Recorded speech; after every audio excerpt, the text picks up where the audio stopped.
Remember the phrase Kodak Moment? For over a century, that sound, the click of a shutter, meant you were capturing a memory with a Kodak camera. In the 20th century, Kodak wasn't just a company, it was a cultural icon. Yellow boxes of film flew off shelves, and family albums were filled with their distinct, warm-toned prints. They owned the photography market, the staggering 90% share of film sales in the US.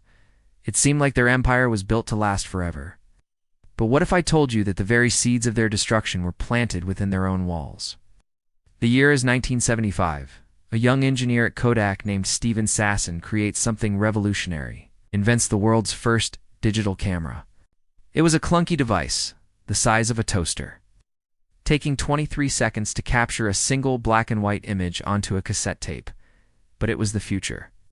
When Sasson presented his creation to Kodak's executives, their reaction was not excitement, but fear.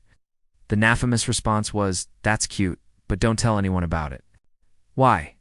They were terrified that this filmless photography would cannibalize their incredibly profitable film business. Instead of embracing the future they had just invented, they decided to bury it. While Kodak was busy protecting its golden goose, the film industry, the rest of the world was catching on. Competitors like Sony and Canon saw the potential Kodak ignored. They started developing their own digital cameras. By the 1990s, the digital wave was no longer a ripple. It was a tsunami. Suddenly, everyone wanted a camera that didn't need film. You could see your pictures instantly, delete the bad ones, and store thousands of them on a tiny memory card. The age of digital photography had exploded, and smartphones were just around the corner, ready to put a camera in every single pocket. And where was Kodak?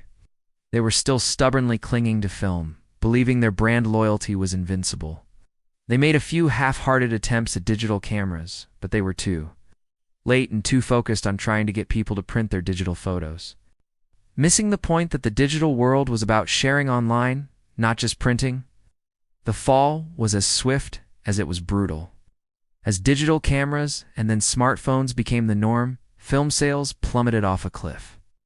The once mighty revenue streams that had fueled Kodak for a century dried up almost overnight. The company that had defined photography found itself in a world that no longer needed its core product. They were hemorrhaging money, closing factories, and laying off tens of thousands of employees. The iconic yellow box became a relic of a bygone era. In 2012, the unthinkable happened. Eastman Kodak, the giant of photography, filed for bankruptcy. The empire had crumbled.